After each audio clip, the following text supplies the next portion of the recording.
You're listening to Glove Up or Shut Up on the Angry Marks Podcast Network.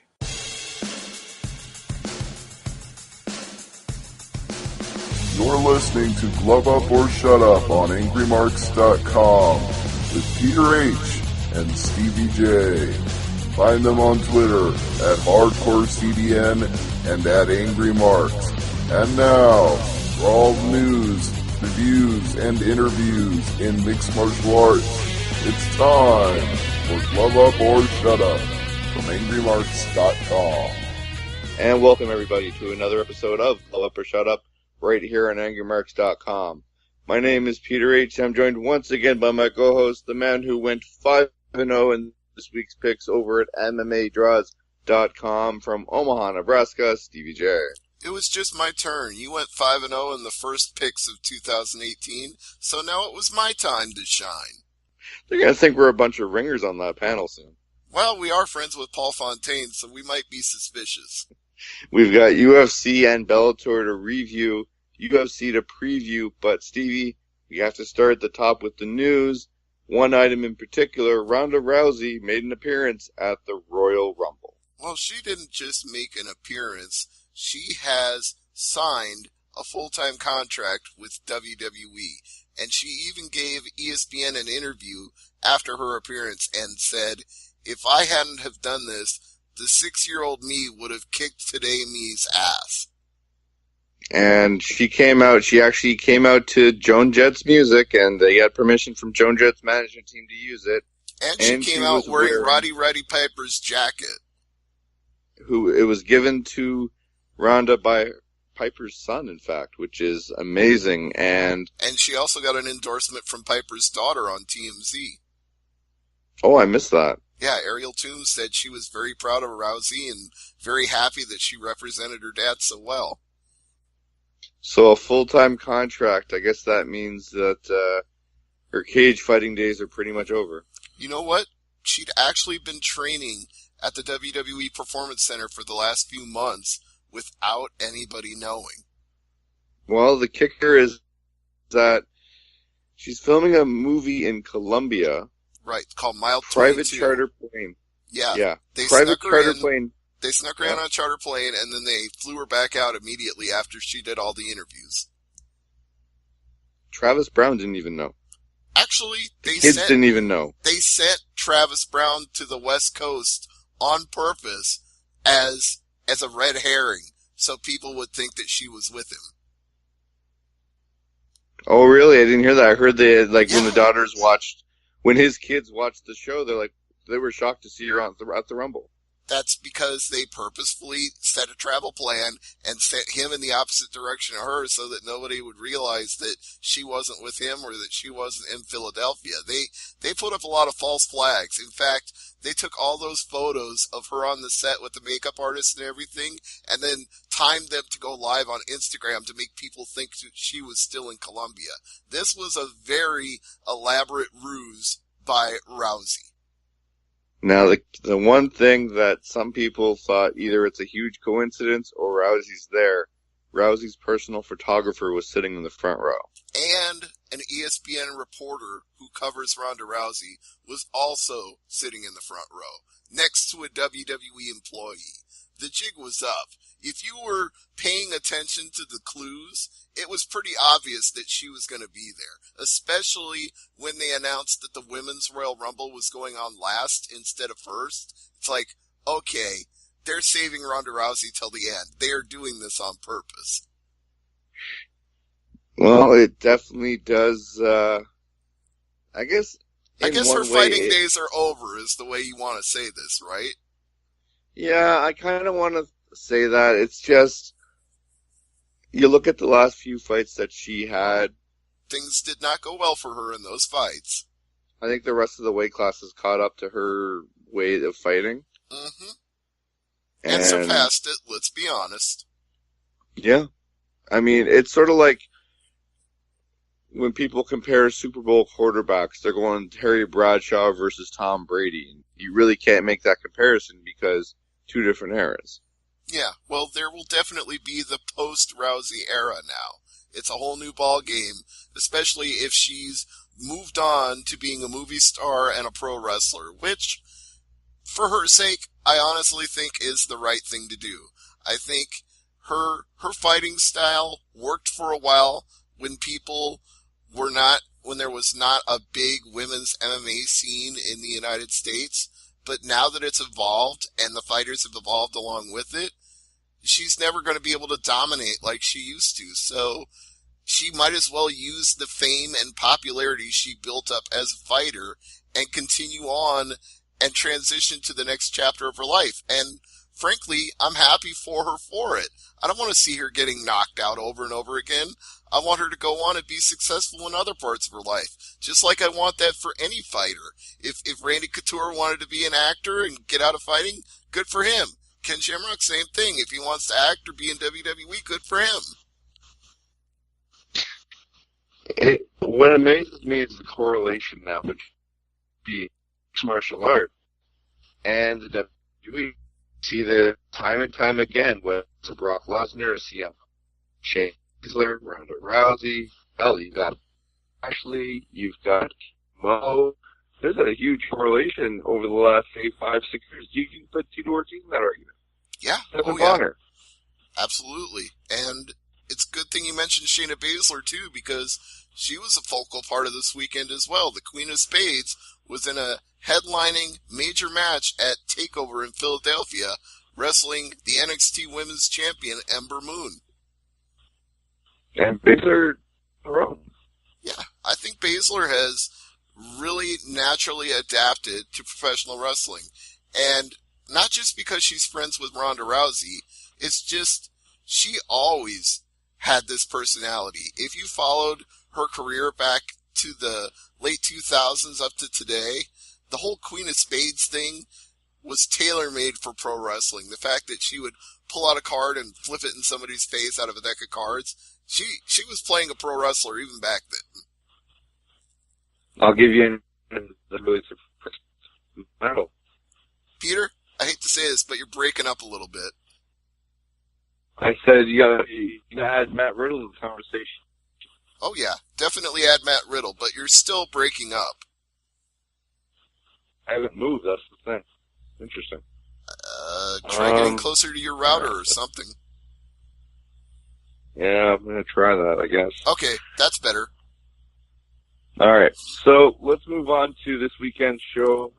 Let's start with UFC. Fox 27, Jacare versus Brunson, the rematch.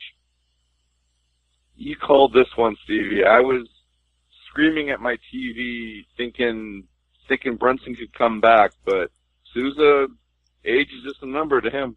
Absolutely true. I'm not trying to say I know my shit and act all cocky about it, but I've been watching Jacare since his Strikeforce days. I think even before that, maybe in Dream or Pride, wherever he was before that. I'm going to have to look it up just to see what all organizations he's been in. UFC, Strikeforce, and Dream. So yeah, I've seen him in 3 different promotions over the years, and I've seen him be a stud in each and every one of them. So I really can't say that I'm surprised, because I have thought of him as championship level for a long time. Just like I view Gegard Mousasi the very same way for all the different organizations I've seen him in. It's like there are some good guys who will occasionally have bad nights, and that doesn't mean that they're not still world-class fighters, and Jacare is one of those guys. Does the loss really hurt Brunson? No, he got knocked out in the first round. No, I mean, he got caught by a superior striker. It happens to everybody. So he'll rebound from that. He'll come back. He'll probably have a nice 3 or 4 fight win streak and be all right. I don't think there's any shame in that. But that head kick, oof. Yeah. That was dangerous. Well, head kicks always are. You know, I really don't even know what to say about it, because people will sometimes make the argument that MMA is such a violent sport. Well, how can you even watch that stuff when people get concussions and get knocked out? Well, guess what? Hockey players get concussions. Football players get concussions. Soccer players get concussions. You're telling me concussions don't happen in other sports? And fighters at least get, if they're smart anyway, they get 3, 4, 6 months between fights to recover. You don't get that in other sports. You still have to go back out there the next week, the next night. Well, what about boxers? Absolutely. This is, telling me that it's a devastating head kick.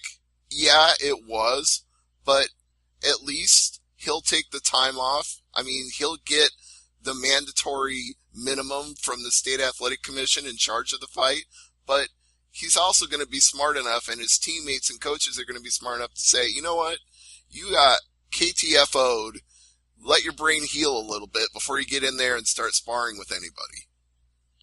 Well, there's a reason they wear headgear when they spar, unless your name is Wanderlei Silva. Right. There are some crazy people who don't. In fact, I mentioned Ken Shamrock, and that was sort of a hallmark of the Lions Den back in the day, was they just scrapped with each other. They didn't wear headgear, and they were just crazy. Yeah, no, they were crazy as hell. Let's just move on, because I know I can go on this tangent for a while. Oh, yeah. There are so many stories about the Lions Den. There are books. There are many, many books. Welcome to the Lions Den podcast. This would be probably longer episodes than this podcast. We should probably do that sometime. We should have, an episode just about all the fighters from the Lions Den and just go over the whole history of that camp and all the guys who went on to UFC and the ones who were successful and the ones who burned out because the Lions Den training was so brutal. That would be one hell of an episode. And we could do it. We've got Fight Pass, so we could go back and watch all the fights. All right, let's move on to Dennis Bermudez and Andre Fili. Fili wins via split decision. I call bullshit on this fight. I have Bermudez winning this fight 30-27. This is why you never leave it to the judges. Well, you can call bullshit if you want, but I picked Fili, so you're not going to hear me complaining. I just don't understand how 2 of the 3 judges gave 2 rounds to Fili. I thought Bermudez did enough to warrant a clean sweep, but when I heard 29-28, I'm like, uh-oh. 30-27, or 27-30, I'm like, uh-oh. Do we have to have this same discussion we always have, Peter? No. It's just, I've almost accepted it to the point where it's like, here we go. It's just, yep, okay. I can almost set my watch by it at this point. You've just got to some point accept that there are different standards for different judges, so what you see is not what they see. You're just going to have to be able to live with that. And do you think it's going to get better or worse with different states adopting different rules? Well, they do need to get all of the states to adopt the new unified rules. That would help, but it's going to take more than that. It's going to take people using a more open scoring system, like 10-8 rounds. It's going to take people who have been trained by professional fighting instructors like Sean Wheelock and John McCarthy to know how to properly score a fight. It's going to take a lot of different things. You also got to get some of the boxing judges out of the sport of mixed martial arts, because their standards for scoring are so heavily based on boxing that they're not scoring kicks and takedowns the way they should. Yeah, I think a lot of it does fall within the commission, but I think you're right as well when it comes to they need to revamp the judges and get the boxing, how do I say this, element? Yeah, that's a good word for it. I'm not saying all boxing judges are incapable of scoring MMA. I don't want to throw a blanket over the whole group. I'm just saying there are certain ones. We know who they are. We know their names. I'm not going to say them. It's pretty obvious when you see the judge's name for a fight and you groan, you know, because he's a boxing judge. Mm-hmm. Well, we didn't have to have a judge's scorecard for the next fight. Gregor Gillespie and Jordan Rinaldi, with Rinaldi getting TKO'd at the 4:45 mark. Mm-hmm. And it made me actually go back through my own videos and find my Gregor Gillespie interview, because I was like, how long ago has it been since I interviewed this guy? It had been several years, but I remember even then talking to him thinking, damn, this guy is really going to be something in this sport, and that performance definitely proves it. I'm curious who they've put in front of him next, because if you're reviewing this game tape, I mean, so I'm fighting this guy. Okay, I guess, but didn't go to the end of the fight. Oh. Yeah, we're going to need some more training camp time on this one. Mm-hmm. Well, and for the record, my interview was over 3 years ago right now. It was January 20, 2015 when I last talked to him. Where was he fighting then? He was fighting a guy named Justin Stewart. Which promotion? I believe it was Ring of Combat. Okay. Ring of Combat. Very cool. Mm-hmm. Let's go on here. Drew Dober beating Frank Camacho. Unanimous decision. The right guy won here. 30-27, 29-28, and 29-28. But once again, Frank Camacho comes up short in the winner's column, but comes up bigger in the payout window, because he got another $50,000 fight of the night bonus for that performance. You lose by a decision, but you win fight of the night. That's a win in the column. That's a big W in that win column. I mean, it's kind of getting to be a cliche now for Camacho that he loses fights and wins bonuses. I mean, that's good for his longevity because it means he's entertaining and that means UFC likes him. But it's also bad for his career because it means he's having a lot of wars, and if he's not winning them, he's taking a pounding each time he gets one of those bonuses. So maybe try to win the fights as opposed to having the fight bonuses, because if you win a fight with a knockout, that might be even better. You might get a bonus for that and then not take a beating. If you watch the prelims on FS1, you had a pillow next to you because all but one went to decision. Yeah, well, that one would be Mirsad Bektik TKOing Godofredo Pepe with a vicious body shot. Now, half of me is thinking it was perfect timing. You know, you got caught, it happens. But Pepe, I hate to say this, but do you think he underestimated here? Do you think he wasn't had the proper game plan here? Because he's on the Fight Pass prelims. Like, on the prelims, a couple of fights above the Fight Pass prelims. And to get caught in the first round, I don't know if it was just a good shot, he just got caught, or there might be something more here. No, I can't really say that because, honestly, I saw Aaron Pico do the exact same thing to Shane Crookton. He just threw a perfect body shot in the right place with the right amount of force that he hurt the guy really bad, and he targeted the exact same spot a second time and folded him like an accordion. So sometimes you just land the right shot at the right time. It's like the old Boss Root and liver kick. If you hit it, it works. He made his liver quiver, baby.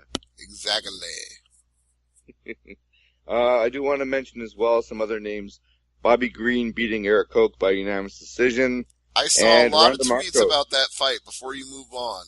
And the one that stuck with me was the person who said, "This is not the same Eric Koch of 5 years ago." Well, damn Skippy, it's not.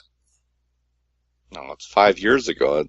Things change. Right, but I think the point they're trying to make by saying that is back then he was like 13-1 and had just run through everybody in WEC on his way up to UFC.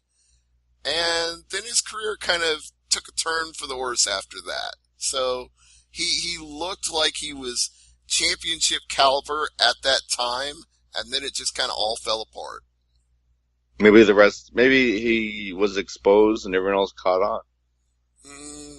I don't even know that he was exposed.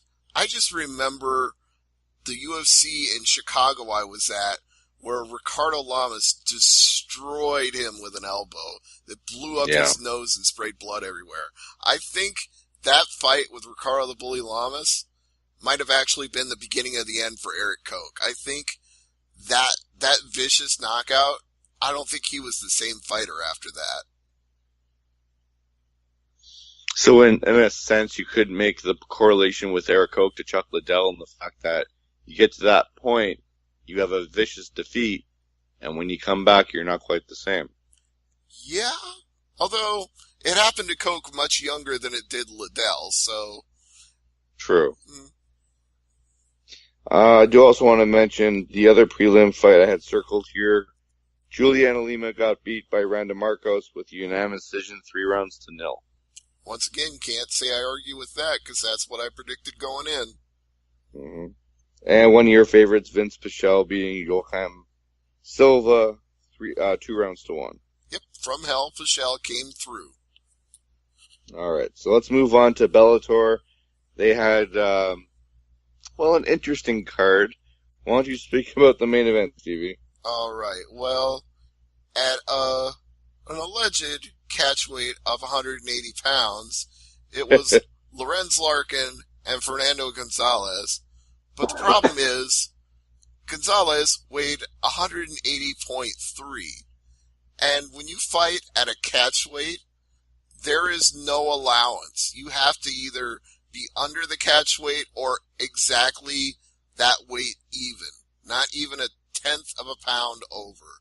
And he was 0.3. So he got fined, and it went to the California State Athletic Commission. It didn't even go to his opponent. I'm sure the California State Athletic Commission needs the money, I guess. I suppose they do.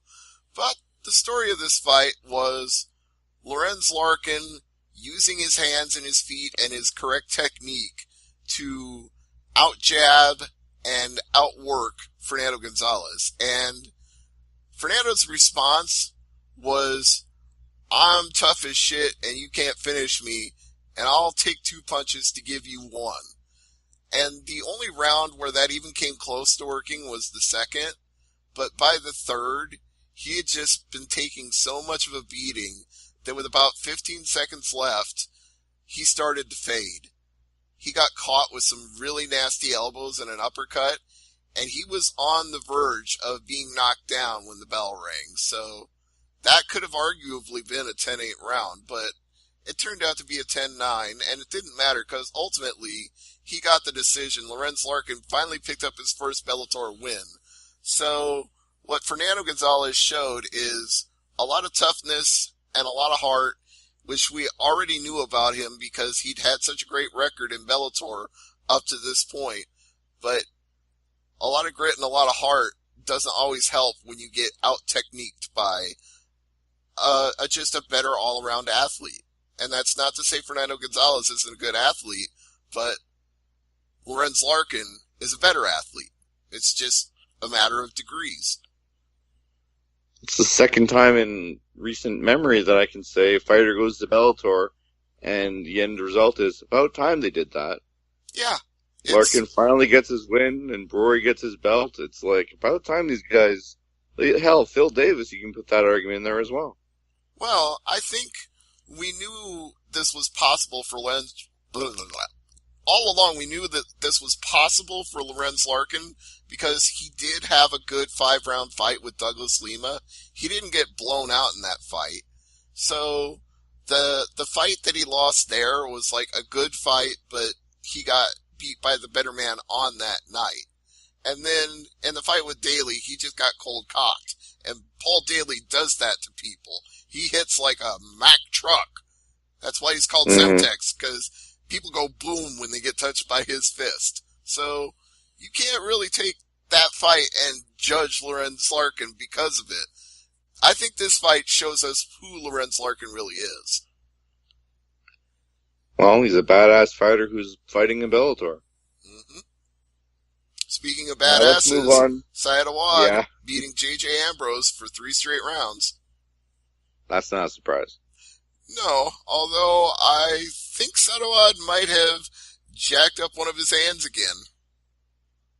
Oh, don't say that. Yeah, either him or A.J. Matthews. A.J. probably for sure, but Saad potentially. He's been bitten by the injury bug before, though, hasn't he? Yeah. That's, like I said last week, he's got a metal plate in one hand because of it, so it's a problem when you really swing hard and you wear 4-ounce gloves. Sometimes you break things, but like I said, if Saad didn't, AJ definitely did, because AJ, Saad just had moments where he didn't want to throw and you couldn't tell for sure, but AJ actually said it in his post-fight interview. He was like, yeah, I hurt my arm, I could feel it, but I just kept going for it. But, man, and he was so emotional after that fight, too. He was like, man, I hated fighting this man. He's like a brother to me, but fuck it, he hits hard. Well, Awad wins by decision. Matthews wins by split decision over Kendall Grove. But I want to give you some time to talk about the knockout that Jake Smith unleashed on Steve Gazzola in the very first round, in the very first minute. This was one you'll probably see again, because if they go and have a 2018 highlight reel, this one will end up on it, because it was a case of precision and timing, as our boy Connor would say, because what happened was they were both throwing a right hand, and Gazzola threw a pretty good one. It landed. There was no question about it. But Jake Smith threw an even better one and cold cocked him, and Gazzola was on rubber legs, and he was wobbling, and he was trying to get his balance, and he just about had it, and then he got creamed again. And he fell straight down, and immediately Frank Trigg dived on top of him. Gazzola was trying to throw a follow-up shot, and he ended up landing on top of Trigg. Well, yeah. Good on Trigg for saving him, because he didn't need to take another shot. No. Oh, God, no. Let's move into the news here. We gotta get our news in before we talk about this weekend show in Brazil for UFC. And I'm gonna start with something I don't really talk about much, and that's good news. Paige Van Zandt got engaged over the weekend. Yes, congratulations. And everyone's making the joke about the first dance and Dancing with the Stars, and I saw a few good jokes there. So hopefully, the groom here is. I wrote it down here. 1 second. Not a fighter, I take Vanderford. Oh, okay. Yeah, another fighter, Vanderford.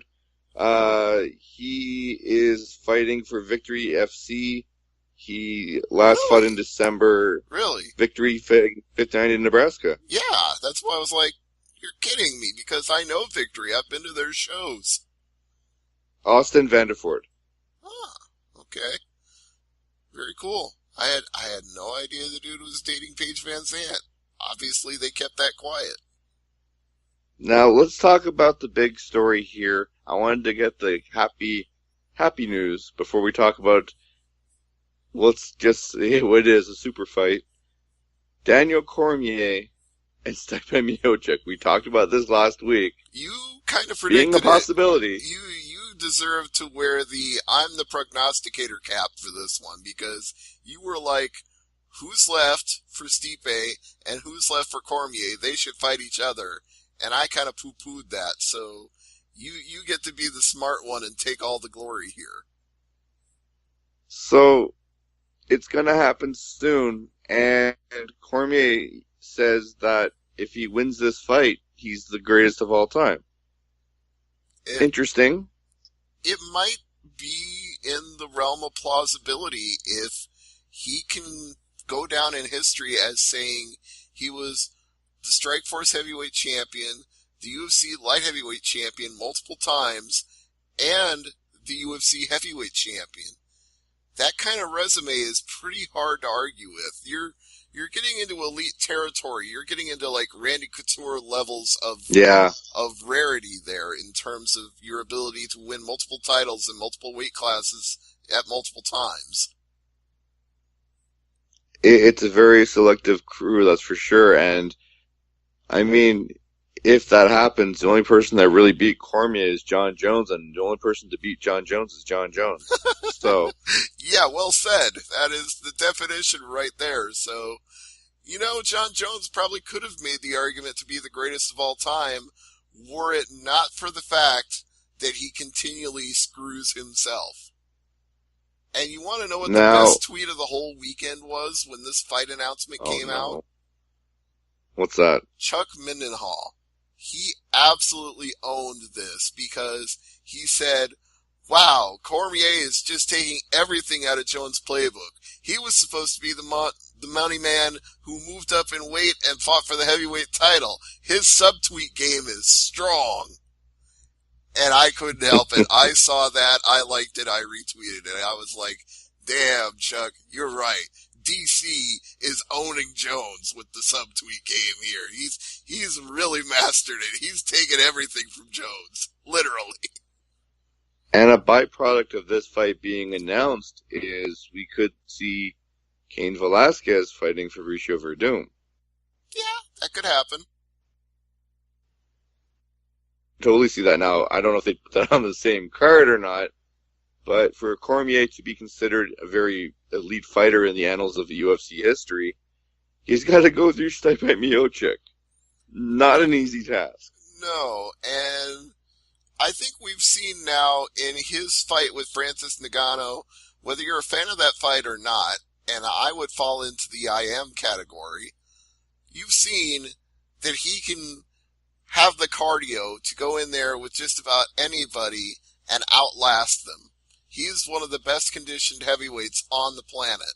So, Cormier, his strategy is going to be his usual strategy, is to make guys get tired, grapple with them, and then either rock them or take them down and pound them out. But I don't know that strategy works with Stipe, because if he stuffs the takedowns and keeps it standing, who gets tired first? I don't think it's him. No, he's got cardio for days, and Stipe, I think he almost enjoys dissecting his opponents. Mm-hmm. Yeah, there's no question he does. It's kind of interesting to see him work, to see him in the middle of the fight, just, okay, A, B, and C didn't work, I'm going to try D, E, F, while his opponent is still focused on A, B, C. Mm-hmm. Yeah. His ability to change game plan is amazing, and okay, Cormier's got to be careful. Can I tell you something since you brought that up? That is what drove me nuts about Kendall Grove in the fight with A.J. Matthews. He didn't have a plan B. He just kept trying the same stuff over and over again, and it wasn't working. I was like, dude, rush him, or go for a takedown, or do something different. All you're doing is backpedaling and eating lefts. Every time, same thing. You eat a left, you get kicked in the leg, you eat another left. Why don't you try something different? He just did the same thing for 3 rounds, and goddamn it, I love Kendall Grove. I've talked to him twice. I've been watching him since The Ultimate Fighter 3. It's not like I don't respect this guy, but he had no game plan. He had one, and he stuck to it, and it didn't work, and he just kept doing it. You know what? I had a similar epiphany during that fight, and you're going to laugh when I tell you the reference point here. Mm-hmm. Check the leg. For God's sake, check the leg kick. I had flashbacks. Oh, yes. Flashbacks, Stevie. Yeah. You're absolutely right. When you don't change the plan and that happens to you over and over again, God damn it. Don't just stand there and keep taking it. Do something else. This game plan is brought to you by Jell-O. That's what his leg is right now. Yeah, exactly. So, poor Kendall Grove, he had to fight his friend, and he fought badly fighting his friend. Maybe it's time for Kendall Grove to just do jiu-jitsu for a living, teach jiu-jitsu classes. I love the guy. I just hate seeing him lose like that. Now, what about, Chuck Liddell earlier on this show? Mm-hmm. He's going to be joining the cast of Celebrity Big Brother. Well, why not? If it he gets paid for it, or money goes to charity, what have you. It's still, it's him getting his face out there, so good for him. Right on. Speaking of good news, Robert Whittaker looks to be on the mend after the health scare we talked about last week. Oh, good. They finally got the staph infection under control. Well, he posted a picture on Instagram at the gym saying, finally back here, can't wait, stronger than ever. I'm like, is he in the gym working out, or is he just arriving at the building for the first time? I would hope. I'm a little confused, a little cryptic. I would hope he's just there to visit friends, because if he was in critical condition a week ago and now he's back at the gym working out, that's a little too fast. Slow your roll, young man. Take your time. You were on death's door a little while ago, and the Grim Reaper was coming looking for you, going through the door on the other side. So don't be in any kind of hurry. Take it easy for a little bit. Now, Stevie, stop me if you've heard this before. Okay. A legendary boxer wants to fight an MMA fighter. Is it Roy Jones? Yep. I knew it. They were putting him on UFC Fight Pass for a reason. I knew it. He wants to unretire, fight. Please tell me you're sitting down for this, because I'm this sitting will down. never happen. He wants to fight Anderson Silva. Not gonna happen. The only way it's going to happen is on a video game. Yeah? Well, you know what? With him being on Fight Pass, I believe anything's possible. I believe they could put Roy Jones in a UFC video game. Maybe. I mean, I always say, it's like having the Chicago Bears winning the Super Bowl only on Madden these days. But, it's one of those situations where, why is Roy Jones Jr. talking about fighting? Why is he on Fight Pass? He wants to fight Silva. Yeah, no. Right. I mean, there was talk where Money Mayweather was photoed walking into an octagon or a UFC or a cage, basically, getting a feel for it at the gym. And Conor responded. I'm like, no, please stop talking about it. We don't have the rematch in a cage. All right. Well, before we completely run out of time, do you want to talk about this Machida versus Anders card? Yeah, I just have to mention one other thing. James Mulholland has been popped, and he's accepted a 1-year suspension from USADA. Okay. So he got popped for that, so he accepted the punishment. Other than that, the only other thing on my news list here is Chiesa and Pettis is looking to be on UFC 223. Okay. So let's talk about Leo. Go ahead. So that's gonna be a good fight. I'm looking forward to it. But Chiesa, man, I don't know about him these days. I really don't. Yeah, I have nothing else to say about that because we're running low on time. Yeah. All right. Machida and Anders 9-0, the young upstarts against the opposite of a young fighter these days. Machida, who's going to be entering his 31st fight. Mm-hmm. So, do you think Machida wins here? Well, right now the odds are minus 270 for Eric Anders. Ya boy, Eric Anders, I might add. One of the better nicknames in MMA right now. Thing I like about him is not that he's undefeated at 10-0. It's that he came from a collegiate football background, Crimson Tide, and made a successful transition and rose very quickly through the ranks of the, I guess we'll say minor circuit. And then he made a successful debut at Bellator that only lasted 23 seconds. He ran through 2 opponents in Legacy Fighting, won their title, knocked out Rafael Natal in his UFC debut, and here he is fighting the former UFC light heavyweight champion. Damn, son. That is a fast career trajectory. In 2 years' time, that is amazing. Your boy Eric Anders is a legit stud. I think it's the right line here because Machida, and I said this in his last fight, and I hated to be right about it because, I mean, talk about fighters I am affectionate about. I was at the fight where Lyoto Machida won the UFC light heavyweight title and cut the post-fight promo and said, "If you have a dream, go ahead." It's one of my all-time favorite live moments of ever attending a fight. It's top 5 right there. But Lyoto Machida... All time, all your life. All time, all my life. But Lyoto Machida at this point in his career is not that same man. If Anders beats Machida in the first round, Anders has arrived, he beat Machida in Brazil, and police escort him to the dressing room.